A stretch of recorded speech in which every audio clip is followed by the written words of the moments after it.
บายดีพี่น้องหมดทุกคนเด้อคลิปนี้ก็สิมาขอบพระคุณเนาะ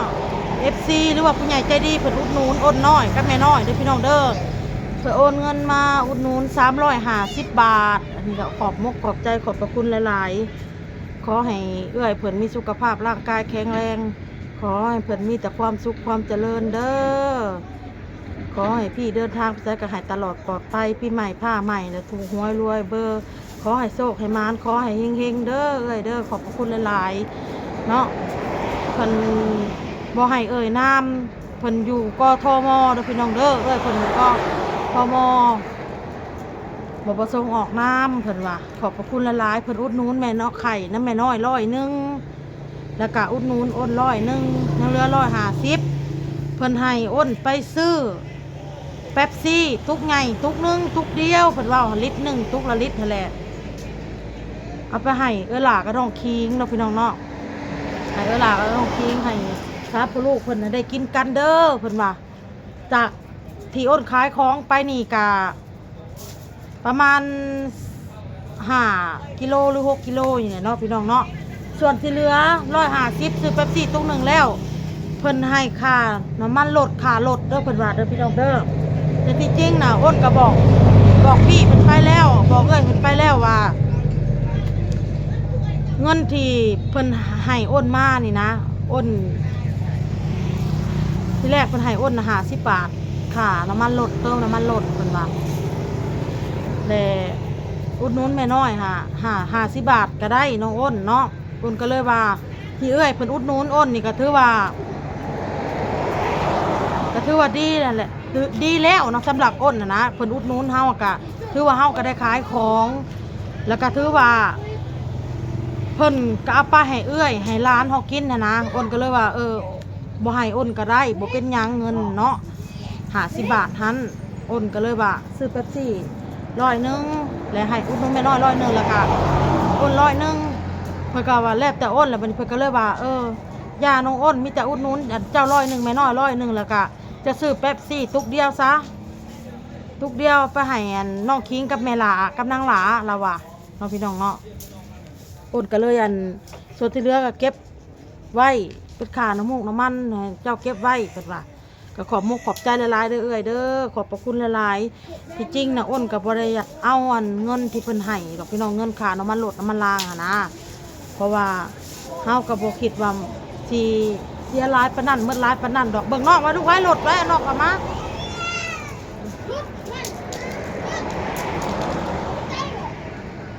ให้น้องหลายบอลเอาน้องมาหนุ่มส่งไปนะแม่ไปนี่อ้นมันสิมาจัดเครื่องนะพี่น้องเด้ออ้นสิเฮ็ดสุดละ50 บาทน้องอ้นสิเฮ็ดเป็น2สุดวิธีให้มันเป็น100นะพี่น้องเนาะข้างหลังก็สิเป็นอะไรแน่พี่น้องเพราะว่าปอกหยังหน่ออ้อยแล้วก็ปอกไว้แน่ไว้กับปั้นปลาม้อนแน่แล้วก็ออกมาให้แม่น้อยแล้วสิอ้อมสิกระดูกก็กินกันอยู่นี่แหละให้อ้นแน่พี่น้องไว้ก็ได้โอเคบัดนี้อ้นก็สิมาจัดเครื่องนะพี่น้องเด้อเด็กๆก็เล่นกัน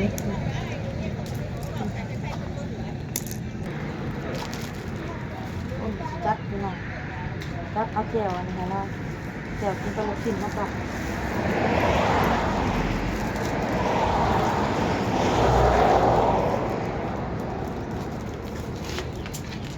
สุดละ50 บาทพี่น้องเป็น2สุดให้ด้วยเนาะเราจะรู้ว่านางคิงนี่สิอยู่น้ำแม่บ่เพราะว่าได้ยินนั่นว่าเพิ่นมาเฮ็ดเวียกกับแม่ทีนี่น้องเอ้ยเพิ่นมาเฮ็ดเวียกกับแม่ทีคือเก่าแล้วก่อนเพิ่นเฮ็ดทำความสะอาดเป็นนั่นแม่บ้านนะทำความสะอาดเป็นแม่บ้านญาติว่าเพิ่นบ่ได้อยู่น้ำพ่อน้ำแม่ญาติเพิ่นมาอยู่พี่อยู่กินน้ำมันเจ้าของเฮือนนี่เพิ่นเลยญาติเพิ่นบ่ได้เที่ยวหั่นนะโอ้โหสิได้ปกเพิ่นหรือบ่นางคิงก็ได้ไปกันเนาะพี่น้องเนาะแดดอ่อนตะเวนตกดินเลยสิพากไว้ให้น้องท้องแม่น้อยเบิ่งให้พี่น้องเบิ่ง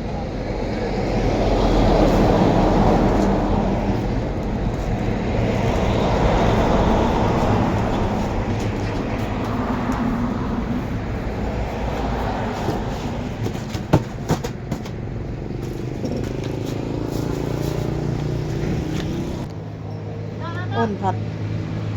จัดให้เพิ่นก่อนเด้อพี่น้องเด้อ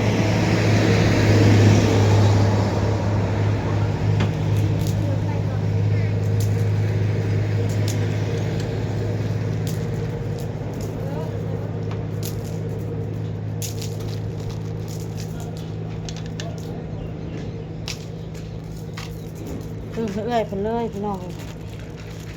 ของไม้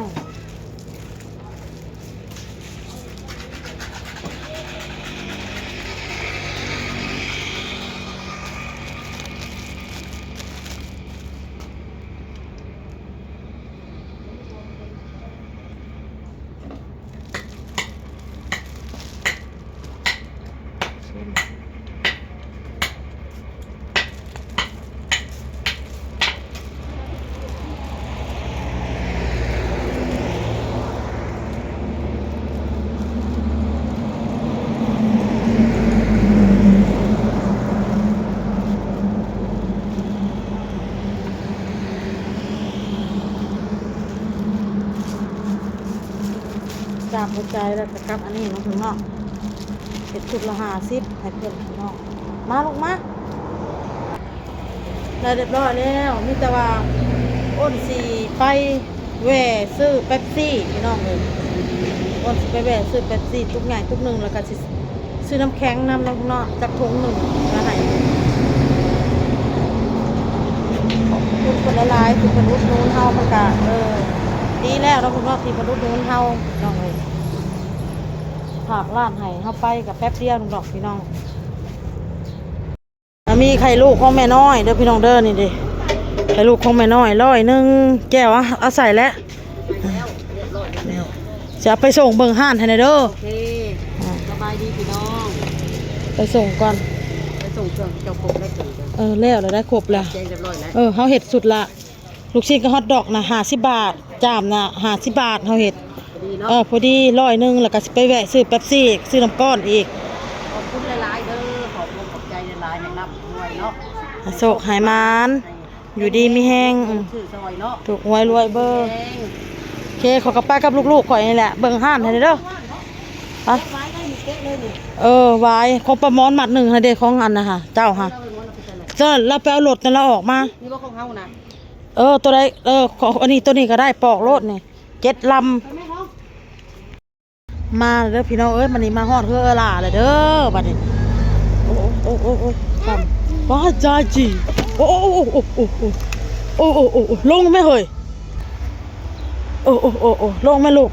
อ้นก็แวะซื้อเป๊ปซี่พี่น้องกับน้ำก้อนมาให้เอื้อยนะพี่น้องเอามาลูกหิวออกมาลงโตลงเอาอยากได้บัดนี้มาหอดประเพกไปลูกไปถือไปให้ป้าไปนั่งเข้ามาลูกลงมาเอาน้องลงมาเห็ดเฮือนน้อยให้มาน้อยบ่ FC อุดหนุนขายเครื่องขายของมาลงมาหลดได้ลงมาไว้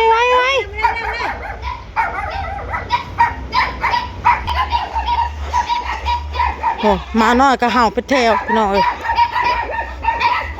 เบิ่งเราเห็ดเฮือนให้มาน้อยนอนเพิ่นว่าโอ้ยเห่าจังเด้เนาะเช้าแม่ของอันนั้น FC เพิ่นอุดหนุนแล้วเพิ่นให้ซื้อมาให้เพิ่นอุดหนุนแล้วก็เป๊ปซี่นี่ซื้ออยู่ข้างนอกมาให้เอานอนลง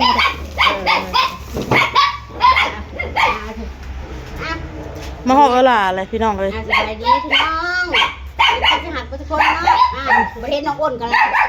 อ้าวโดนละได้โดนเลยเนาะก็คือโตโอ้ยเห่าแท้นะฮะเศร้าเบ้าช่างมันเป็นเบ้าเลยประเทศนี่เช้าแม่เข้าอะไรอยู่กับไผด้วยนี่ฮะอยู่กับทีรักคือเราเลยนั่งคิงเด้นั่งคิงเห็ดเวียกเด้อบอกคิงน่ะเห็ดเวียกไหนคิงบ่ได้อยู่ไหนอันนี้หันตกตีหักกันย่างได้ตรงนั้นกันนั้นทูห้องรถต้อยมาเหยียบเพิ่นรถเพาะจ้อยบ่ลมจมแจ้งเลยว่าจะรอดบ่รอดโอ้ยมีแต่หมาพี่น้องเห่างงๆแง่งคือสิบ่ได้ยินหยังเลยเนาะ คือสิได้ยินแต่เสียงหมาเห่าผัวเพิ่นก็อยู่พุ่นแหละโอ้พี่น้องไอ้เคยเพิ่นก็อยู่พุ่นแหละอยู่สวนเพิ่นจักเพิ่นเฮ็ดครับสาวมอง FC เพิ่นอุดหนุนไข่ลูกแม่น้อย100แล้วก็อุดหนุนขอยคายอันนี้ขอยคายใส่กรอกปิ้งหยังนี่แหละประมาณนี้แหละ จะพึ่งลูกจะพึ่ง โอ้ยจังแม่นครัวคักครัวแน่โอ้ แล้วแท้ไดการเดี๋ยว มันเป็นหยังล่ะน่ะ เอากันเหยียบมันเด็กกันถอยหลังมาทุ่งหลวง เออ เหยียบคายอดเลย อันนี้ตกเตียงแล้วก็ชี้ย่างได้ เออ เดี๋ยวจักหน่อยจังไงมันเหมือนอย่างลืมเด้เอาเขาอุ้มตัวนี้เขา ถ้าเพิ่นบ่ได้มานอนเฮือนบ่นางคิงน่ะ บ่เขานอนหมองคนเฮ็ดเวียก เขาก็ได้ยินอยู่ว่าไปเฮ็ดเวียกว่ะ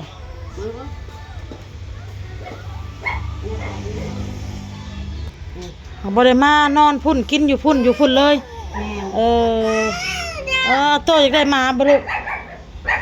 โตอยากได้หมาบ่อุ้มหรือเจ้าเฮ็ดแห้งด้วยหมามันเจ็บอยู่ห่า แล้วอุ้มพวกขี้ดื้อมันเห่าให้แง่งเด้ออันนี้ เข้ากันเลยขี้ดื้อคือออโต้เลยออโต้ขี้ดื้อ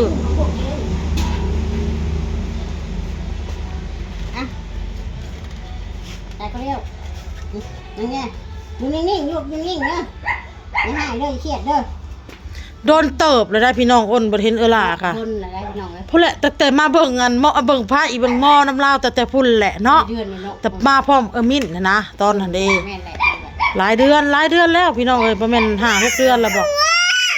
มาบ่ลูกมาเห่า อุ้มมันจะให้อุ้มแล้วเอากับอันกำดากับที่เรียกขอบใจอัน FC ที่ว่าอุดหนุนเนาะซึ่งลูกจิ้นไข่ลูกมานะก็นำเป๊ปซี่ก็ขอบใจหลายๆเด้อเพิ่งทำบุญสู่เจ้าเด้อนั่นแหละนี่ก็มีจะเชียงมาเกิดเป็นเมืองก็อาจจะมาไม่ได้ไปตายสิได้พี่น้องเอ้ยก็ต้องมาเฮ็ดได้อันลูกเด็กมันผลิตเป็นหมาเดี๋ยวได้ค่ะ ต้องอันนั้นมันเนาะต้องเฮ็ดมันให้มันเนาะ ทำให้เวียดมันก็บ่เอามันจอยมันตีเฮ็ดได้กันข้ามมันก็บ่แลมันจอยดีว่าเฮ็ดได้ค่ะ เอาให้น้อง